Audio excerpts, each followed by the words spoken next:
अस्सलामु अलैकुम वरहमतुल्लाहि ताला वबरकातुह। मोहतरम हज़रात, मैं आज आपके सामने हाज़िर आया हूँ।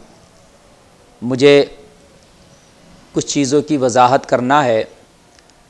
असल में मैं पिछले हफ़्ते से बड़ा मसरूफ़ था। कंटिन्यू प्रोग्राम, लगातार प्रोग्राम की वजह से मेरी मसरूफ़ियत ज़्यादा थी। मैं आपसे बात ना कर सका, या मैं ये जो बात वजाहत में अब कर रहा हूँ ये पहले न कर सका। इस वक्त मैं मदरसा दारुल-उलूम आला हज़रत में बैठ कर के आप लोगों से मुखातिब हूँ। मोहतरम हज़रात, एक वीडियो मेरे हवाले से बहुत तेज़ी से वायरल हो रही है नजराने को लेकर के, जो किसी साहब ने वो रिकॉर्डिंग करके आवाज़ और उसमें अपनी तरफ से कुछ बातें बढ़ा करके उन्होंने और उसको पेश किया है आवाम के सामने। और फिर हमारे चैनल वाले, अल्लाह इन्हें सलामत रखे, वो सही बात या गलत को नहीं देखते, अपना चैनल चमकाने के लिए उसमें बहुत ज़्यादा नमक मिर्च लगा के बढ़ा चढ़ा करके कि मुफ्ती गुलफाम पे फतवा लगा, ये लगा, उसको ताकि व्यूज़ ज़्यादा मिलें उस वीडियो को फैला रहे हैं और नशर कर रहे हैं। तो उसी के हवाले से मैं आज गुफ्तगू करना चाहता हूँ। पूरी वीडियो मेरी ज़रूर देखिएगा, मैं सारी चीज़ की वजाहत कर दूँगा। फ़ैसला आपके हाथ है कि मैं सही काम कर रहा हूँ या गलत कर रहा हूँ। अगर फिर भी मैं गलत काम कर रहा हूँ या मैं गलत हूँ तो आप मेरी इस्लाह फरमाएँ, और मैं इस्लाह के लिए तैयार हूँ। मैं कोई फ़रिश्ता तो नहीं हूँ कि मैं ये दावा कर दूँ साहब मैं ख़ता नहीं कर सकता। मेरे उलमा हैं, मेरे असातिज़ा हैं, कोई भी अगर इस्लाह मेरी करता है तो अल्हम्दुलिल्लाह मैं उसे कबूल करता हूँ। लेकिन हज़रात, ये मेरी बात तीन पहलू पर मबनी रहेगी। नजराने की जो बात है मैं इस अपनी गुफ्तगू के आखिर में बिल्कुल बतलाऊँगा। मैं पहले टॉपिक पे आता हूँ और जो तीन पहलू हैं उनमें के पहले पहलू पर मैं गौर करता हूँ और आपके सामने ये बात पेश करता हूँ। मुलाहिज़ा करें, और ये 10 से 15 मिनट की जो मेरी गुफ्तगू है इसे आप अपना कीमती वक्त दे करके ज़रूर सुने और फिर अपने दिल से फ़ैसला करके बताएं क्या मैं जो कर रहा हूँ वो सही है या गलत है। हज़रात देखिए, अभी मैं एक ऑडियो सुन रहा था, जो ऑडियो मुफ्ती नेपाल की है। उन्होंने कौम का दर्द बयान किया। बाखुदा उस ऑडियो को सुन के मेरी आँख में आंसू आ गए। उन्होंने कहा कि हमारे उलमा, हमारी खानकाहें आगे आएँ। जो बच्चियाँ हिजाब के हवाले से एहतजाज कर रही हैं कर्नाटक में, और वो एक मुस्कान नाम की बच्ची का वीडियो भी सामने आया, और ख़ाली एक मुस्कान के साथ ही ये मामला नहीं है मेरे अज़ीज़ दोस्तों। ये मामला कितनी ऐसी बच्चियां हैं कर्नाटक में आज भी उनके हिजाब खींचे जा रहे हैं, उनको कॉलेज के अंदर एंट्री नहीं दी जा रही है। ये वीडियो मुझसे ज़्यादा आपके सामने वायरल होकर पहुंच रही होंगी और उन वीडियो को आप देख रहे होंगे। यानी मुस्कान का तो एक वीडियो वायरल हो गया, लेकिन कितनी ऐसी मुस्कान है कर्नाटक की आज भी, शिमोगा से फला जगह से वीडियोज़ आ रही हैं कि उनके हिजाब खींचे जा रहे हैं, उनके हिजाबों को उतारा जा रहा है। उनसे कहा जा रहा है अगर आपको कॉलेज के अंदर दाखिल होना है तो ये हिजाब निकालना पड़ेगा, ये बुर्का उतारना पड़ेगा।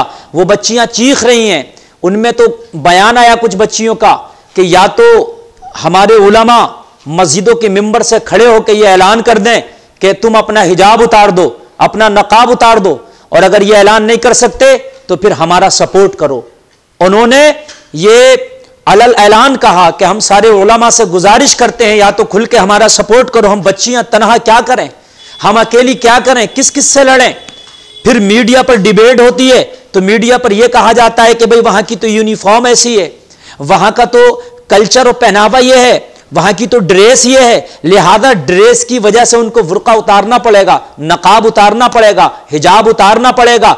और वहां पर आके कहीं ना कहीं दबा दिया जाता है। जब हिजाब की बात आती है तो जो हमारी तरफ से नुमाइंदा गया होता है और मीडिया वो डिबेट हो रही होती है और वो डिबेट कर रहा होता है, तो जब बात हिजाब की आती है और जब बात ये कि जब भाई वहाँ का कॉलेज का कानून ये है और कॉलेज का यूनिफॉर्म ये है और कॉलेज का साहब ड्रेस ये है, तो ये बुर्के में क्यों जाएंगी, तो वहाँ उसे खामोश होना पड़ता है। हजरात, मुफ्ती नेपाल की उस ऑडियो को मैंने सुना। उन्होंने सारे उलमा से गुजारिश की, उन्होंने दुश्मनी में नहीं की, मोहब्बत में की। मैं सराहता हूं उनकी बात को, लब्बैक कहता हूं हजरत की बात पर। उन्होंने कहा आगे आने की जरूरत है, बच्चियों को सराहने की जरूरत है। मुफ्ती सलमान अजहरी साहब किबला का मैंने एक ऑडियो सुना। हजरत ने उस मुस्कान नाम की बच्ची से फोन किया, उसकी हौसला अफजाई फरमाई और उसकी बड़ी बड़ी जो है सराहा उसको कि बेटी तुझे इस वक्त जो है अब खामोश रहने की जरूरत नहीं है, तू अपनी एक तंजीम बना, और तंजीम बनाने के बाद में जो ये काम तुम कर रही हो, इस जो चिंगारी तुमने लगाई है इसे बुझने ना देना, इसे और आगे बढ़ाओ, काम करो। हो सकता है तुम्हारी मुखालफतें हो सकता है आज पूरी दुनिया तुम्हारी तारीफ कर रही है, लेकिन एक दिन वो भी हो सकता है एक दिन तुम तनहा खड़ी हो, लेकिन बेटी से पीछे मत हटना। मैं मुफ्ती सुलेमान अजहरी साहब क़िबला को मुबारकबाद पेश करता हूं कि उन्होंने इस कदम को सराहा। लेकिन हजरात, मैं अब आपसे पूछना चाहता हूं, क्या खाली हम मीडिया पे आवाज उठाकर उन बच्चियों के लिए उनकी मदद है? क्या हम मुस्कान का नाम का नारा लगा देंगे कि वो हमारी शेरनी है, क्या इसकी उन बच्चियों की मदद हो गई? हमने चैनलों पे थंबनेल लगा दिया अल्लाह अकबर कहता हुआ और बच्ची का हाथ उठा हुआ, क्या ये उसकी मदद हो गई? खुदा की कसम, ये उन बच्चियों की मदद नहीं है। जो कर्नाटक या गैर कर्नाटक की बच्चियों के हिजाब छीने जा रहे हैं और यह कानून बनाया जा रहा है कि हिजाब उतारे जाएं, और तुम चाहते हो कि मदद करें, तो खाली फेसबुक पे आपने लिख दिया उस बच्ची के लिए कि मुस्कान शेरनी है।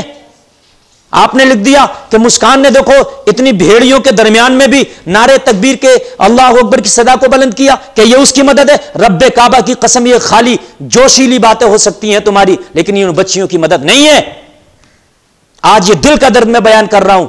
अगर आप मदद करना चाहते हो कर्नाटक की उन बच्चियों की जो हिजाब पहनना चाहती हैं, मदद करना चाहते हो उन हजारों लाखों करोड़ों बच्चियों की कि जो इस्लामी दायरे में रह करके अपनी तालीम मुकम्मल करना चाहती हैं, अगर आप मदद करना चाहते हो उन फातिमा की कनीजों की कि जो चाहती हैं तरीक़े फातिमा को बरकरार रखते हुए तालीम को आगे बढ़ाएं, तो फेसबुक पर लिखने से काम नहीं चलेगा, यूट्यूब पर टाइटल लगाने से काम नहीं चलेगा,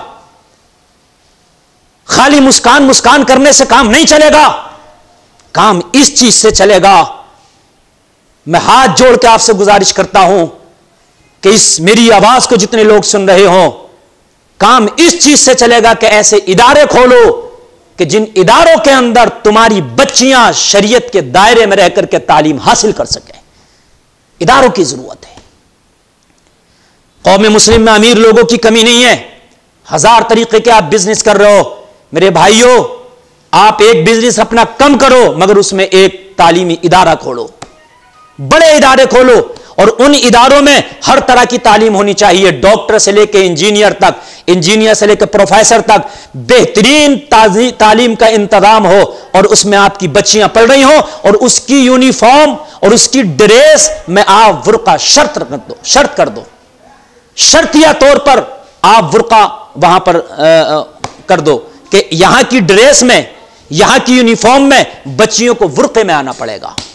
यूनिफॉर्म ही बुर्के वाली बना दो, आप तो ड्रेस ही हिजाब वाली बना दो, चाहे वो लड़की आपकी हो या किसी गैर की बेटी हो। जब आपके उस इदारे में, आपके उस कॉलेज में पढ़ने के लिए आए, तो वो आपकी यूनिफॉर्म को फॉलो करती नजर आए, आपकी ड्रेस को फॉलो करती नजर आए, ताकि मीडिया पे बैठे हुए जो उछल कूद कर रहे हैं, फिर इनसे आप आंखों में आंखें डाल के बात करना। जब बात आप यूनिफॉर्म की करते हो कि वहां पर यूनिफॉर्म है तो हिजाब पहन के नहीं जाएंगी, तो आप सीना तान के कह सकते हो कि हमारे कॉलेजों में तो बच्चियों के लिए यूनिफॉर्म में ही बुर्का शामिल है, यूनिफॉर्म में ही हिजाब शामिल है, लिहाजा यहां जो पढ़ेगा वो यूनिफॉर्म को फॉलो करेगा। बनाओ ऐसे इदारे। कब बनाओगे लोगों? खुदा की कसम, अगर आज भी तुम पैसे के पीछे भागते रहे और तुमने अपने इदारे ना बनाए, तो तुम्हारी बच्चियों को या तो कल हिजाब उतारना पड़ेगा कुल्ली तौर पर, और या फिर तुम्हारी बच्चियों को तालीम से दूर रहना पड़ेगा।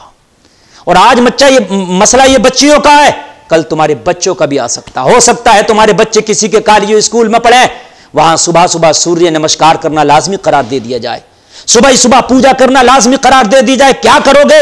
अपने बच्चों को तालीम से रोकोगे, या फिर वहां पर जो है आप गैरों की तरह इबादत कराओगे, गैरत के मजहब पर अपने बच्चों को चलाओगे, या फिर अपने बच्चों को वहां पर आप जो है अपने मजहब से हट करके दूसरे मजहब पर जो है चलाओगे अपने बच्चों को? क्या करोगे? हाय बवेला मसानी से कुछ नहीं होगा, काम करने से होगा। अगर एक आदमी नहीं मिल सकता तो एक इलाके के लोग मिल जाएं, चंदा करें, और चंदा करने के बाद में एक बड़ा इदारा कायम करें। मैं मुबारकबाद पेश करता हूं हैदराबाद के उस ओवैसी को। मैं कोई सियासी आदमी नहीं हूं, मगर हैदराबाद में जाकर मैंने उस शख्स का दारुस्सलाम नाम का इदारा देखा। खुदा की कसम, हजारों बच्चियों और बच्चों की इल्म की प्यास वो शख्स बुझा रहा है। होगा सियासी मामले में तुम्हारा उससे झगड़ा, कोई बात नहीं, होने दीजिए, मगर मैं मुबारकबाद पेश करता हूं कि उसने काम किया है कौम के लिए। यार छोड़ दो सारे इख्तिलाफ और सारे मामलात को, मगर सुनिए, आप जमीनी तौर पर काम कीजिए। अपने बच्चों के लिए बड़े तालीमी इदारे कायम करो। मेरे भाई, अगर कायम नहीं किए तो तुम्हारे बच्चों को फिर अपने दीन से भी हटना होगा या फिर तालीम छोड़ना होगी। और जो कौम तालीम से दूर हो जाती है, खुदा की कसम वो कौम मिटा दी जाती है। ऐसे इदारे खोलो कि तुम्हारे इदारों में तुम्हारी बच्चियां पढ़ें, हिजाब में रह करके पढ़ें और हिजाब में रह करके जॉब करें। इलाके के लोग चंदा करें। आप कितने उर्सों में खर्च करते हो, लाखों लाखों करोड़ों करोड़ों रुपए, शादियों में, डीजों में, नाच गानों में, बाजे गाजों में। मेरे भाइयों, इन सारे खर्चात को रोक लो। मैं हाथ जोड़कर अर्ज करता हूं, रोक लो और ये चंदा इकट्ठा करके एक बड़े इदारे बना लो। और इदारे बनाने के बाद में अपने बच्चे बच्चियों का मुस्तकबिल रोशन कर दो उन इदारों से। बस मेरी खता यह है कि मैंने यह काम किया है जो मैं आपसे अर्ज कर रहा हूं। मैंने यही काम किया है अपनी कौम के बच्चे और बच्चियों के लिए। मैंने जो भी अल्लाह ने मुझे नवाजा, या तकरीर के जो है हदिये के तौर पर, नजराने के तौर पर जो भी मुझे इनकम हुई, जो भी मेरी कौम ने मुझे नवाजा, रब्बे काबा की कसम खा के कहता हूं, मैंने उन्हें अपने शौकों में नहीं उड़ाया, अपने खर्चों में मैंने नहीं उड़ाया। यकीन करना, जो मकान मेरे दादा इलाही जमीन थी, वही मेरे बाप पर वो मकान था, और वही दादा की जमीन में मेरे बाप ने मकान बनाया, उसी मकान में आज मैं भी रहता हूं।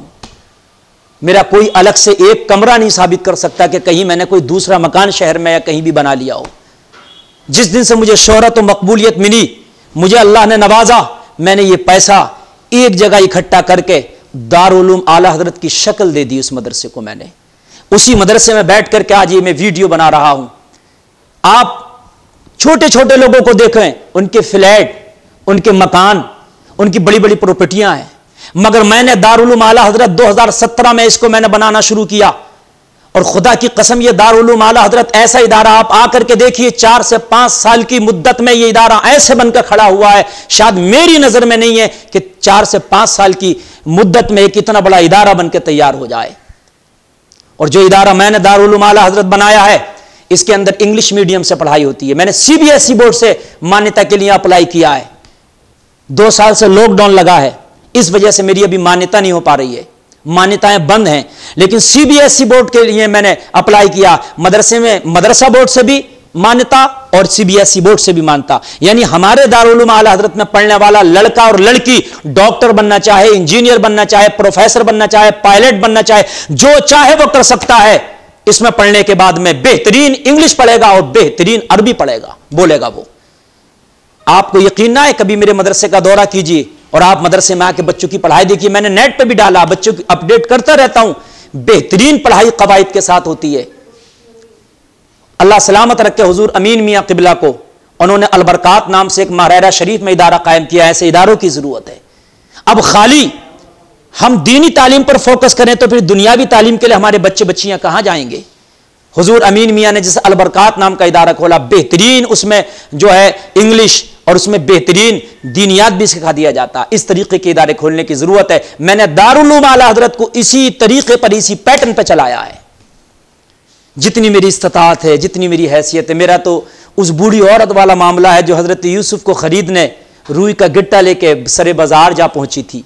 लोगों ने कहा था तू यूसुफ को नहीं खरीद सकती इस गिट्टे से। आंखों में आंसू आ गए, कहने लगी मैं यूसुफ को तो नहीं खरीद सकती हूं, मगर यूसुफ के खरीदारों में नाम जरूर लिखा सकती हूं। मेरी जितनी हैसियत, मेरी जितनी औकात थी, मैंने अपनी हैसियत और औकात से बढ़ के काम किया। रब की कसम खा के कहता हूं, मैंने अपनी मां का जेबर तक बेच दिया दारुल उलूम आला हजरत के लिए। मैं और क्या कर सकता हूं इस कौम के लिए।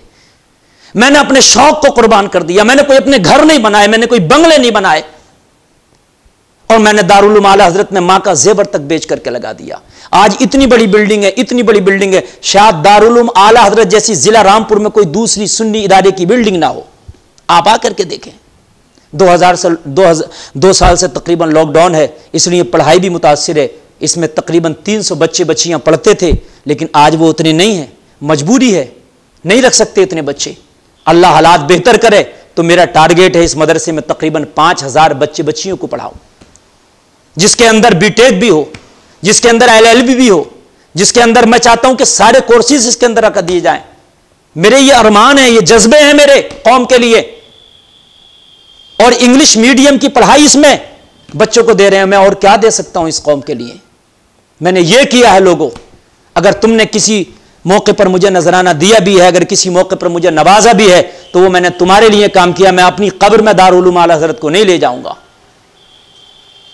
मेरी कब्र तो दारुल उलूम आला हजरत के अंदर हो सकती है, मगर मेरी कब्र के अंदर दारुल उलूम आला हजरत नहीं हो सकता। मैंने ये काम किया है। हजरात, मुझे बड़ी तकलीफ होती है। और सुनिए मैंने क्या काम किया है। मैंने अपनी जिंदगी में, आज बात आई तो मैं बता रहा हूं, जबकि ये बातें बताने की नहीं है, तकरीबन 46 बच्चियों की शादियां अपने खर्चे पर कराई हैं। अगर कोई चाहे, मैं नाम नहीं ले सकता और मैं किसी का भी, इसलिए कि किसी का नाम लेना उसको जलील और रुसवा करना है कि मैंने किसके साथ ये भलाई की है। अगर कोई चाहे अकेले तौर पर आ जाए, मैं उनसे मुलाकात करा सकता हूं कि पूरा खर्च उनकी शादियों का इस खाकसार ने उठाया कि नहीं उठाया। मैंने अपनी जिंदगी का एक शेड्यूल बनाया है कि मुझे जो, मैं कहीं शादी के प्रोग्राम में जाता हूं, मैं सोचता हूं कि ये शादी में लहब लईब करते, नाच गाना करते, इन्होंने मुझे बुला लिया, अल्लाह ने मेरी मोहब्बत इनके दिलों में डाल दी। फिर मैं वहां तकरीर करने गया, उन्होंने जो नजराना दिया वो नजराना अलग रख लिया मैंने। किसी गरीब बच्ची की शादी होगी तो मैं उसमें खर्च कर दूंगा। तकरीबन 46 बच्चियां ऐसी हैं कि उनका तकरीबन जहेज का जो साजो सामान था वो मुकम्मल तौर से मैं अपनी जेबी खास से मैंने किया।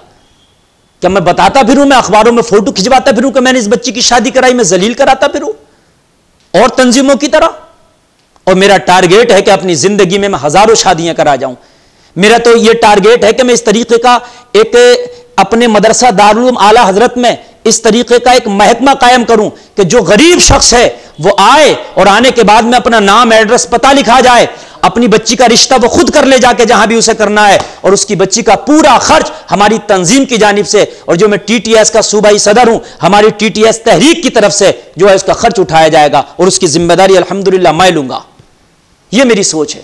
हुजूर अहसन मियां किबला ने मेरे ऊपर भरोसा जताया तो उन्होंने मेरी खिदमात देखी, उन्होंने मेरी मेहनतें देखी, और अल्हम्दुलिल्लाह टीटीएस की जब से मेरे ऊपर जिम्मेदारी आई, मैंने उसमें भी जी तोड़ के अपना मन धन से कुर्बानी देकर के उसके लिए मैंने काम किया रातों दिन। मैं ऐसा अपने मदरसे में यह डिपार्ट कायम करना चाहता हूं कि कोई भी हो, किसी की भी गरीब बच्ची हो और उसका असासा ना हो शादी करने का, वो आके नाम, एड्रेस लिखा जाए, उसकी पूरी शादी का इंतजाम करके दिया जाएगा, रिश्ता वो कर ले। अल्लाह मेरे हाथ पैर मजबूत करे। और सुनो मैंने क्या किया है। जमीनी तौर पर अल्हम्दुलिल्लाह मैं 2 हॉस्पिटल चलवा रहा हूं। मेरे 2 भाई हॉस्पिटल चला रहे हैं। एक मेरे चाचा का बेटा हॉस्पिटल चला रहा, उस हॉस्पिटल का नाम है भारत हॉस्पिटल, तोपखाना गेट रामपुर पे है वो हॉस्पिटल। तोपखाना गेट रामपुर पे कभी जाके देखना, भारत हॉस्पिटल। वहां के अखराजात देखने, मैंने उन भाई लोगों से कह रखा है, ये कौम की खिदमत के लिए ये हॉस्पिटल खुलवाए गए हैं। जहां पर दूसरों में इलाज होता है उससे आधी से भी कम कीमत में वहां इलाज किया जाता है।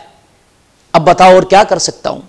ऑपरेशन जहां पर आपका अगर 10 रुपए खर्च हो रहे हैं तो यहां 5 रुपए में आपका इलाज हो जाता है। दूसरी जगह पर जहां आप जाकर के 100 रुपया खर्च करेंगे वहां उससे भी आधे खर्चे में आपका इलाज हो जाता है। भारत हॉस्पिटल के अंदर जांचों का भी इंतजाम है, खून की जांचें तक वहां रख दी गई। बड़ी कम पैसों में वहां पर जो है खून की तुम्हारी जांच हो जाती है। एक न्यू हेल्थ केयर के नाम से मेरा सगा छोटा भाई डॉक्टर फुरकान के नाम से शेखपुरा में हॉस्पिटल चलाता है। वहां से 20 से 25 रुपए में दवाई मिल जाती है। और खास मैंने ताकीद के साथ क्या रखा है उन अपने भाइयों से, अगर किसी गरीब के साथ ज्यादती हुई, अगर किसी को तुमने जबरदस्ती किसी से मतलब ये कि पैसे ज्यादा लिए या आपने किसी की रियायत ना की, तो समझ लीजिए सबसे पहले मुखालिफ मैं हूंगा। अगर हॉस्पिटल में पैसे की जरूरत है तो मुझे बताइए, कहीं से भी मैं इंतजाम करके दूंगा। अल्हम्दुलिल्लाह ये 2 हॉस्पिटल चल रहे हैं हमारे, 2 हॉस्पिटल, जिसके अंदर इतनी कम, आप कहीं भी चले जाइए, इतनी कम कीमत पर आप इलाज नहीं करा सकते। मैं ये कर रहा हूं कौम के लिए। और अभी मेरे मंसूबों में है कि एक अल्ट्रासाउंड सेंटर खुलवाऊंगा मैं।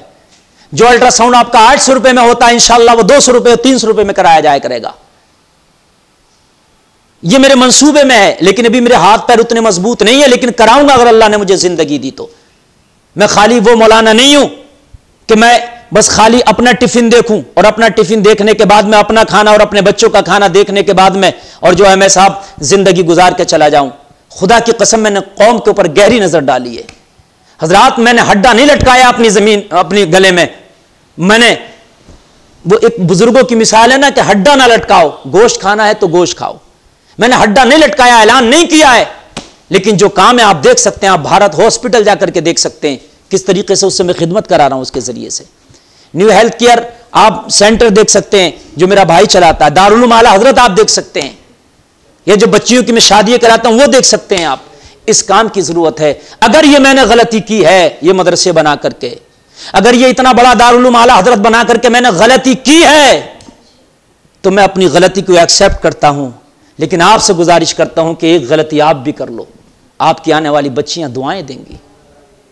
अगर ये इतना बड़ा दारुल उलूम आला हजरत मैंने कौम के पैसे से खड़ा कर दिया, और जो मुझसे हो सका मैंने अपने पैसे से खड़ा कर दिया, और ये मेरी खता है, तो ये खता आप भी कर लो, आपके बच्चे दुआएं देंगे, आपकी बच्चियां आने वाले दौर में कनीज़ाने फातिमा बन के चमकेंगी। ये मेरी गुजारिश है आपसे, एक खता ये आप भी कर लो। अगर वाकई ये मेरी खता है, इतना बड़ा इदारा कौम को दे देना, ऐसी तालीम कराना, और फिर दूसरे लाइन में भी बच्चों को आगे करना, ये मेरी खता है, तो मैं गुजारिश करूंगा ये खता आप भी करो। खाली मस्जिद की हद तक ना रहो।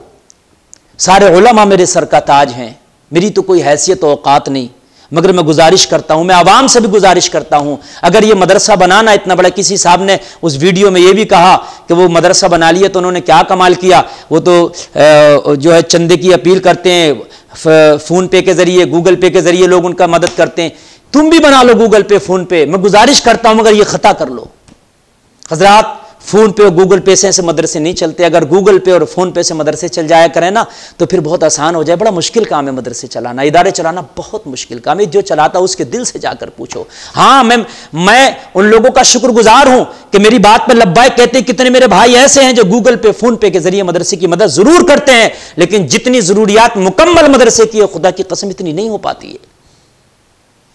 करते हैं, मैं उनका शुक्रगुजार हूं। अल्लाह उनके हदिये को, नजराने को, उनके चंदे को कबूल फरमाए। मैं बच्चों से भी दुआएं करता हूं, कराता हूं उनके लिए, लेकिन उससे मुकम्मल तरीके से इसकी पूर्ति नहीं हो सकती। मदरसे में करोड़ों रुपए का खर्च है, अब तक करोड़ों से ऊपर इसमें लग चुका। मदरसे में किसी ने 10 रुपए, 20 रुपए, 500, 1000 रुपए अगर दे दिए तो उससे पूर्ति नहीं होती। कई एक बंदे ऐसे होते हैं जो ज्यादा भी दे देते हैं। हजरात, मैं यही गुजारिश करूंगा, अगर जमाना बुराई कर रहा, अगर मैं खता पर हूं, ये फैसला करके आप बताओ, तो मैं बस यही गुजारिश करूंगा कि आने वाले बच्चों का फ्यूचर देख लो। ऐसा ना हो कि तुम्हारी बच्चियों के हिजाब जबरदस्ती उतरवा दिए जाएं, तुम्हारे बच्चों को कल सूर्य नमस्कार करने पर मजबूर किया जाए, तुम्हारे बच्चे को कल किसी कॉलेज या स्कूल में पूजा करने पर मजबूर किया जाए। उससे पहले मेरे भाई ये खता कर लो जो खता मैंने की है, अपने इदारे बना लो। जंग की तैयारियां अमन के दिनों में की जाती हैं, मेरे भाई के दिनों में जंग की तैयारियां नहीं की जाती।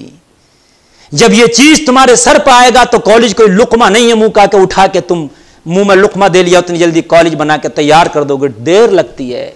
मैंने दारुल उलूम आला हजरत को बड़ी अपने खून से सींचा है, तब मुझे जाकर के 5-6 साल का जमाना गुजरा है। 2 साल से लॉकडाउन लग रहा है, मेरे घर में खाना अगर चना पके तो चलेगा, मगर मदरसा दारुल उलूम आला हजरत में काम किसी दिन नहीं रुका है। नाम इसका जरूर मदरसा दारुल उलूम आला हजरत है, लेकिन बेहतरीन इंग्लिश और बेहतरीन साइंस भी इसमें पढ़ाई जाती है। यह मामला। अब रही बात वो जो मेरे हवाले से ऑडियो वायरल हो रही है, मैं उसकी भी थोड़ी सी वजाहत कर दूं। मामला क्या है हजरात, एक गांव जिला बदायूं में इस्लाम नगर के पास चंदोई पड़ता है, वहां चंदोई में मेरी तकरीर हो चुकी है, और वहां तकरीर में मैंने अल्हम्दुलिल्लाह जो है सितंबर के महीने में मेरी तकरीर हुई, और मैं सितंबर में तकरीर करके आया। वहां के लोग अल्हम्दुलिल्लाह बहुत अच्छे हैं, बहुत बेपनाह मुझसे प्यार करते हैं और मुझे बहुत चाहते हैं। उन लोगों से मुझे कोई शिकवा नहीं। आधी रात वो लोग मुझे बुलाएंगे, मैं आज भी हाजिर हूं। फिर एक प्रोग्राम के लिए 8 मार्च के लिए मेरे पास फोन आता है चंदोई से, और फोन करने वाले जो हैं मौलाना नवाब जान हैं चंदोई की, जो वहां के इमाम भी हैं, इमामत करते हैं। तवज्जो करना, नवाब जान साहब हैं। मुझसे कहते हैं हजरत हमें 8 मार्च की तारीख चाहिए। मैंने उन्हें कहा नजराना क्या होगा, खुद पूछा नजराना, मैंने नहीं बताया, उन्होंने खुद पूछा नजराना मुझसे, हजरत नजराना क्या होगा। मैंने आप सुनना मेरी वो रिकॉर्डिंग जो वायरल हुई, मैंने कहा मेरी तरफ से तो कोई नजराना तय नहीं होता है, अलबत्ता मैं उधर आता हूं तो मुझे ये नजराना दे देते हैं 14-15 हज़ार, लिहाजा मैं तो आपके प्रोग्राम में भाई बिहार से आऊंगा, और 7 तारीख में मेरा जो प्रोग्राम है 7 मार्च को, वो मेरा दालकोला में प्रोग्राम है। एक जगह दालकोला पड़ता है, बिहार में पड़ता है गालिबन ये। तो दालकोला में बिहार में मेरा प्रोग्राम है, कारी अबुल हसन साहब है, उन्होंने ये तारीख मेरी नोट कराई है। तो मैंने कहा मैं बिहार रहूँगा, और जाने का टिकट उन लोगों ने करा दिया है, बिहार वालों ने, फ्लाइट का। अब मैं वापस आऊँगा तो मेरे पर तो है नहीं मैं उड़ के आ जाऊँ, लिहाजा वो टिकट का इंतज़ाम आपको करना पड़ेगा। तकरीबन वापस आने का टिकट 6 से 7 हज़ार रुपये का टिकट होगा भाई। फिर आदमी दिल्ली उतरेगा फ्लाइट से, वहाँ से ट्रेन से भी आएगा, 1000 रुपये तकरीबन ट्रेन से आने का भी खर्च हो जाता है। उसके बाद में मैं रामपुर से इस्लाम नगर के पास आपके चंदोई पहुँचूंगा, 3-4 हज़ार कार का खर्चा, तकरीबन ये 10-11-12 हज़ार रुपये खर्च मेरे आ जाएंगे भाई। तो कोई बात नहीं है, यानी अगर मैंने उनसे कह भी दिया तो उसमें 12 हज़ार का मैंने खर्चे का भी जिक्र किया उसमें। और आप स्क्रीन पर देख रहे हैं ये मेरा वो टिकट है जो मैं वहां से वापस आऊंगा, चूंकि वहां तो मेरी तारीख हो नहीं पाई थी। फिर वो तारीख मेरी बाद में कारी यूसुफ, एक बहुत बड़े नाजिम है जो बरेली के स्टेज पर निजामत करते हैं, बहुत मुस्तनद नकीब अहले सुन्नत हैं, बहुत बड़े नाजिम हैं, सारी दुनिया जानती है उन्हें। उन्होंने मेरी तारीख संभल के लिए ली है, कारी यूसुफ साहब ने। मैंने उन्हें पूरी सूरत हाल बताई, कारी साहब मैं ऐसे ऐसा रहूंगा, तो वो जानते हैं, उन्होंने खुद टिकट कराया मुझे फ्लाइट का, जो आप स्क्रीन पर देख रहे हैं। तकरीबन ये 6000 के आसपास का टिकट है फ्लाइट का, जो 8 तारीख में चंदोई वाले मुझसे मांग रहे थे। वहां तो ना हुई वो तारीख, उन्होंने मेरी वीडियो वायरल की, मगर कारी यूसुफ साहब ने वो तारीख मेरी ले ली संभल की। अब आप खुद बताइए, उस वीडियो में आप ये भी सुनना जो वायरल हो रही है, उसमें ये भी वो कह रहे हैं कि हजरत हम 8000 रुपये दे देंगे। आप खुद बताइए, 11000 रुपये का खर्चा है, आप 8000 रुपये देने की बात कर रहे हैं। तो मैंने उनसे ये भी कहा कि मैं 2-3 हज़ार रुपये अपनी जेब से खर्च करके आऊंगा। मैंने ये भी कहा मैं 2-3 हज़ार रुपये जेब से खर्च करूंगा। खुद ही नजराना पूछ रहे हो, खुद ही सौदा कर रहा हो। मैंने तो एक इशारतन बता दिया था, और मैंने कोई नजराना ये नहीं कहा तकरीर कर लूंगा, मैंने ज़्यादा राह बताया था। जबकि उलमा से पूछेंगे तो मसला यह है कि तकरीर के नाम पे आप तय नहीं कर सकते, लेकिन ज़्यादा राह बता सकते हैं। रास्ते का जो खर्चा है, फ्लाइट का जो खर्चा है, जो खर्चा आएगा रास्ते का, वो बिल्कुल बता सकते हैं। तो भाई वही खर्चा मैंने बताया, लेकिन उसके बावजूद जो थी वो मेरी वीडियो नमक मिर्च लगा करके नवाब जान साहब ने बात की, और बात करने के बाद में उसमें फिर नवाब जान तो चंदोई के रहने वाले हैं, फिर मौलाना महशर हैं जो कन्हैया नगला के रहने वाले हैं और चंदोई में इमामत करते हैं। इन्होंने मेरी जो गुफ्तगू हुई उसको रिकॉर्ड किया। रिकॉर्ड करने के बाद जो हाशिया लगाया, जो बाद में इन्होंने गुफ्तगू की है, देखिए मुफ्ती गुलफाम ये साहब कैसे कैसे नजराना तय कर रहे हैं, और साहब ये कैसे नजराना ले रहे हैं, कितनी गलत बात है, और हो सकता है बिहार से भी आए कि नहीं आए। इस तरीके से ये बात जो बाद में की है, ये मौलाना महशर ने की है, महशर साहब ने। तो इन्होंने अपनी तरफ से झूठ लगाया कि पता नहीं आए कि नहीं आए। तुम क्यों बज़न हो रहे हो कि आए कि नहीं आया? मुझसे तहकीक करते कि आप वहां का इश्तिहार भेजिए। आप स्क्रीन पे इश्तिहार भी देख सकते हैं, जो मैं 7 तारीख में वहां रहूंगा दालकोला में, इश्तिहार भी आप देख सकते हैं स्क्रीन में कि मैं वहां रहूंगा कि नहीं रहूंगा।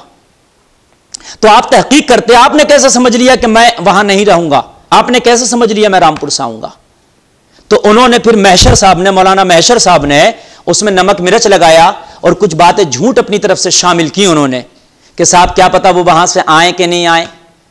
अरे भाई तुम खुद बता रहे हो, खुद सौदे की बात कर रहे हो। मैंने तो तुमसे एक इशारतन खर्चा बताया जो कि भाई सफर में ये खर्च होगा, और फिर उसमें मेरे साथ 1000 जरूरियात हैं। ये मदरसे का मैं चंदा नहीं कर पाता क्योंकि मुझे टाइम नहीं है। यही जो मुझे मिल जाता नजराने के तौर पर मदरसे में खर्च कर देता हूं मैं। अब आपने ये कहा था कि हम खर्चा जो आपका किराए में आ रहा उससे भी कम देंगे, तो जाहिर सी बात है कि वो मुझे अपनी जेब से खर्च करना पड़ता, मुझे तकलीफ होती। असल में बात ये नहीं है, असल बात क्या है? इस तरीके से अक्सर उलमा, खुतबा, शुअरा तकरीरें करते हैं। और मैं सही बात कर रहा हूं, इस दौर में सफर करना बड़ा मुश्किल है। तो शुअरा खुतबा के दिल से पूछिए, आज सफर करना दाढ़ी और टोपी वाले के लिए बहुत मुश्किल काम है, बहुत। जान हथेली पर रख के सफर करना, पैसे की कोई औकात नहीं है। ये दीन की मोहब्बत है जो ये उलमा, शुअरा और ये खुतबा सफर कर रहे हैं। लेकिन मेन वजह क्या है? वजह मेन ये है कि चंदोई में मेरा सितंबर में प्रोग्राम हुआ था। मेरी जब वहां तकरीर हुई, वहां के लोग बहुत अच्छे हैं, आज भी मुझसे मोहब्बत करते हैं, उन लोगों से मुझे कोई शिकायत नहीं। लेकिन असल वीडियो वायरल होने की वजह क्या? मैं बता रहा हूं ना, हर आलिम, खतीब, शायर, जाहिर सी बात है किराए के तौर पर हर आदमी बता देता है कि या तो भाई टिकट करा के भेज दो या मुझे ये टिकट का खर्चा दे दो, बता देता। और बता देना चाहिए, जेब से थोड़ी ना खर्च करेगा हर खतीब। लेकिन ये वीडियो वायरल करने के पीछे जो राज है, उस राज को सुनिए। मैं जब सितंबर में वहां तकरीर करने के लिए गया, तो जब मैं तकरीर करके वहां से फारिग हुआ, तो ये दोनों मौलाना, या तो ये नवाब जान थे जिन्होंने बात की थी फोन पर, या जिन्होंने बाद में मेरी बात पर हाशिया लगाया था और ऑडियो में इजाफा किया था, ये मौलाना महशर या ये थे, इन दोनों में से कोई था। इन्होंने मुझसे कहा, चूंकि इनसे मेरी पहली मुलाकात थी, एक ही बार देखा, मैं अच्छे से जानता पहचानता नहीं इन्हें। इन्होंने कहा हजरत जो आपको नजराना दिया गया है हमारे चंदोई में, उसमें से 3000 रुपये आप हमें दीजिए। मैंने कहा भाई आपको किस लिए दूं? कहा हजरत हम अगर किसी मौलाना को बुलाते हैं तो उससे हम ये लेते हैं, हमारे भी खर्चे हैं, हमारा भी पेट है, हम इसलिए आपको नजराना जो है दिलाए हैं कि आप इसमें से 3000 मुझे दे दें। या तो ये मौलाना मैशर थे या ये मौलाना नवाब जान थे जिन्होंने मुझसे 3000 की डिमांड की। बोले हम सबसे लेते हैं। मैंने कहा भाई आप जिससे लेते होगे, मैं उसमें का खतीब नहीं हूं कि मैं कमीशन के 3000 रुपए आपको दूं, मैं नहीं दे सकता। और अगर आप ये मुझसे डिमांड कर रहे हैं तो अभी मैं बुलाता हूं घर वालों को जहां प्रोग्राम में बुलाया और उनसे ये बात करता हूं। तो इन्होंने मेरे हाथ जोड़े, कहा खुदा के लिए मत बताओ हजरत, हम आपसे नहीं मांगेंगे। मैंने कहा ये गलत है, मैंने कहा ये गलत है, आप गलत तरीके से जो है मुझसे मांग रहे हो, किसी भी आलिम से आप मांगते हैं, ये गलत है तरीका आपका। तो उस वक्त इन्होंने हाथ जोड़े, बोले हजरत अब नहीं मांगेंगे, अब नहीं करेंगे। ये वो फोड़ा इनके दिल में जो था पल रहा था, पलते पलते फिर इन्होंने क्या किया, मुझे बदनाम करने के लिए एक प्रोग्राम के हवाले से बात की। अब अल्लाह जाने ये प्रोग्राम चंदोई में होना था या नहीं होना था, लेकिन बात की, मेरे लिए जाल बुना गया, मुझे जाल में फंसाने की कोशिश की और कोई नहीं आया। बात करने में भी ये दोनों ही थे, पैसे मांगने में भी इन दोनों में से कोई था और बात करने में भी ये दोनों थे। कौन? नवाब जान और महशर कन्हैया नंगला वाले। इन्होंने बात की और बात करके उसमें नमक मिर्च लगा के मेरी ऑडियो को वायरल कर दिया गया। अब सामीन फैसला आपके हाथ है। इस बात को मैं छिपा गया था, बाखुदा मैंने नहीं कही थी किसी से भी, इस बात को कोई नहीं जानता था, लेकिन आज मुझे अपनी जब वजाहत करना पड़ रही है, सफाई पेश करना पड़ रही है, तो यह बात मुझे बताना पड़ रही है। मैं चंदोई के लोगों से भी गुजारिश करूंगा कि ऐसे लोगों से इमामत ना कराएं कि जो कमीशन खाते हो जलसों की, जो मुकर्रिरों से कमीशन खाते हो, जो शायरों से कमीशन खाते हो, ऐसे लोगों की इमामत ना कराएं। यह पता नहीं आपके यहां क्या करेंगे ये लोग। हालांकि चंदोई के लोग आज भी मुझसे बेपनाह मोहब्बत करते हैं।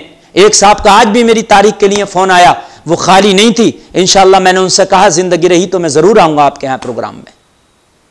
अब फैसला आपके हाथ है कि ये मैंने जो किया है, ये गलती की है, मैं जो कर रहा हूं ये गलत कर रहा हूं या सही कर रहा हूं, मैं आपके हाथ फैसला है। और यह जो इन दो मौलवी लोगों ने किया मेरे साथ, ये सही किया कि गलत किया, फिर भी अगर इन्हें कोई शिकायत थी तो ये तो मेरे किसी उस्ताद से बात करते। जामिया नईमिया में पढ़ा हुआ हूं अल्हम्दुलिल्लाह। मुफ्ती सुलेमान, मुफ्ती अयूब साहब बरेली शरीफ जाते, हुजूर एहसन मियां किबला की बारगाह में जाते और ये ऑडियो उन्हें सुना के कहते हजरत ऐसे ऐसे बात है, मुफ्ती साहब ने ऐसे बात की। वो मेरी इस्लाह फरमाते, मेरे ऊपर जो भी वो हुक्म लगाते मुझे मंजूर था। अपने उलमा की हर बात मुझे मंजूर है, अपने असातिज़ा की हर बात मुझे मंजूर है, मैं सबसे बड़ा थोड़ी हो गया। लेकिन इस तरीके से फंसा करके ये ऑडियो वायरल कर देना, आप खुद इससे अंदाजा लगा सकते हैं। मामला नजराने का नहीं था, मामला वो फोड़ा था जो 3000 रुपए मुझसे मांग रहे थे, मैंने इनको नहीं दिया था। और मैंने कहा था अगर मेरे ऊपर ज्यादा सख्ती करोगे, मुझे ज्यादा प्रेशर डालोगे मांगने के लिए, तो मैं कह दूंगा यहां के लोगों से। वो फोड़ा था इनके। अब फैसला आपके हाथ में कि आपने क्या करना है। स्क्रीन पर नंबर भी दे दिया गया है, इसमें जो ये मौलवी महशर है इनका नंबर भी दे दिया गया है, महशर साहब का। इनसे आप बात करें और आप खुद अंदाजा लगाएं कि इनकी सोच कितनी घटिया है। मेरे कहने से किसी को तकलीफ हो तो मैं माजरत चाहता हूं। अल्लाह ताला मुझे सही रास्ते पर और कौम की खिदमत करने की तौफीक अता फरमाए। अस्सलामु अलैकुम।